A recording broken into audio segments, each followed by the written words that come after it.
सध्या राज्यामध्ये राज्य सरकारकडून मुख्यमंत्री माझी लाडकी बहीण योजना ही योजना राबवणे सुरू आहे। या योजनेअंतर्गत आतापर्यंत ज्या महिलांनी 31 जुलैच्या आधी अर्ज केलेले होते अशा महिलांना सध्या त्यांच्या खात्यावरती 3000 रुपयाची जो काही हप्ता आहे हा हप्ता जमा होण्यास सुरुवात झालेली आहे।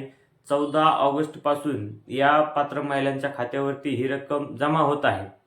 परंतु महत्त्वाचे म्हणजे ज्या महिला 31 जुलैच्या आधी देखील अर्ज भरून देखील अजूनही काही महिलांना एका प्रॉब्लेममुळे एका त्रुटीमुळे त्यांच्या खात्यावरती पैसा जमा झालेले नाहीत किंवा जोपर्यंत या महिला या त्रुटी दूर करणार नाहीत तोपर्यंत त्यांच्या खात्यावरती पैसे जमा होणार नाहीत।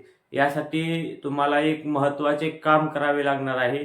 ते काम काय आहे याचीच माहिती आजच्या या व्हिडिओमध्ये आपण पाहणार आहोत।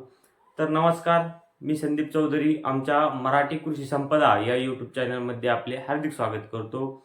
मित्रांनो, लाडकी बहीण योजनेअंतर्गत पात्र महिलांना ज्या महिलांनी 31 जुलैच्या आधी अर्ज नोंदणी केलेली आहे अशा महिलांना 3000 रुपयाचा जो काही हप्ता आहे तो 3000चा हप्ता म्हणजेच जुलै महिन्याचे 1500 व ऑगस्ट महिन्याचे 1500 असे 2 महिन्याचा हप्ता मिळून 3000 रुपये एकत्र राज्य सरकारने महिलांच्या खात्यावरती जमा करण्यास सुरुवात केलेली आहे।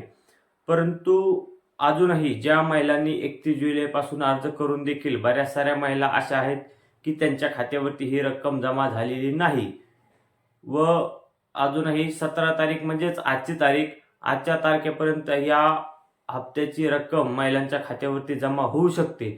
परंतु जर महिलांनी आपल्या बँक खात्याशी आपले आधार शेडिंग केलेले नसले म्हणजेच आपले आधार लिंक केलेले नसेल तर अशा महिलांना या हप्त्याचा लाभ मिळणार नाही। जोपर्यंत महिला आपली आधार शेडिंग करून घेणार नाहीत, आपला आधार नंबर आपल्या बँकशी लिंक करून घेणार नाहीत तोपर्यंत या महिलांना या हप्त्याचा लाभ मिळणार नाही। अजूनही बऱ्याच साऱ्या अशा महिला आहेत की ज्यांनी 31 जुलैच्या आधी ऑनलाईन अर्ज करून देखील त्यांना या योजनेचा लाभ मिळाला नाही। त्यामुळे महिलांमध्ये संभ्रम निर्माण झालेला आहे। काही महिलांना वाटत आहे की ऑनलाईनवाल्याकडून ज्यांनी काही अर्ज भरलेले आहेत ऑनलाईनवाल्याकडून अर्ज चुकलेला असेल, परंतु असं नाही। ज्या महिलांच्या बँक खात्याशी त्यांचे आधार लिंक नाही अशा महिलांना या योजनेचा लाभ अद्यापही मिळालेला नाही। तर ज्या महिलांना अजूनही लाभ मिळालेला नाही त्या महिलांनी सर्वप्रथम आपल्या बँकेशी संपर्क साधावा व आपल्या बँक खात्याशी आपले आधार संलग्न म्हणजेच आधार शेडिंग करून घ्यावे, जेणेकरून तुम्हाला येत्या 2-4 दिवसांमध्ये लवकरात लवकर या योजनेचा लाभ मिळेल।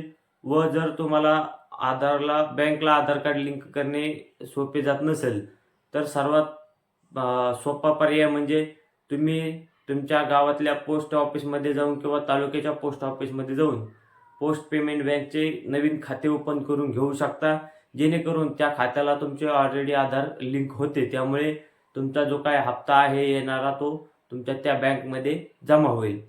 व ज्या काही महिला राहिल्या आहेत अशा महिलांमध्ये एक भीतीचे वातावरण देखील आहे की आता आम्ही राहिलो आहेत, आम्ही आता आधार शेडिंग केल्यानंतर आधार लिंक केल्यानंतर देखील आम्हाला हे 3000 मिळणार नाहीत तर पुढच्या हप्त्यापासून आम्हाला 1550 मिळणार आहेत। तर असं नसून जर तुम्ही लवकरात लवकर म्हणजे येत्या काळामध्ये आधार शेडिंग करून जर घेतली, आधार लिंक जर करून घेतले तर हे 3000 व त्यासोबतच जो काही येणारा पुढचा हप्ता आहे हा हप्ता तुम्हाला सोबतच मिळणार आहे अशी माहिती मंत्रिमंडळातून देण्यात आलेली आहे। त्यामुळे ज्या महिलांना हप्ता मिळालेला नाही अशा महिलांनी लवकरात लवकर आपली आधार शेडिंग करून घ्यावी। तर मित्रांनो, ही माहिती तुम्हाला कशी वाटली हे आम्हाला कमेंट बॉक्समध्ये कमेंट करून नक्की कळवा। त्यासोबतच हा व्हिडिओ तुम्हाला आवडला असल्यास व्हिडिओला लाईक व अशाच नवनवीन माहितीसाठी चॅनलला सबस्क्राईब करून ठेवा। धन्यवाद मित्रांनो।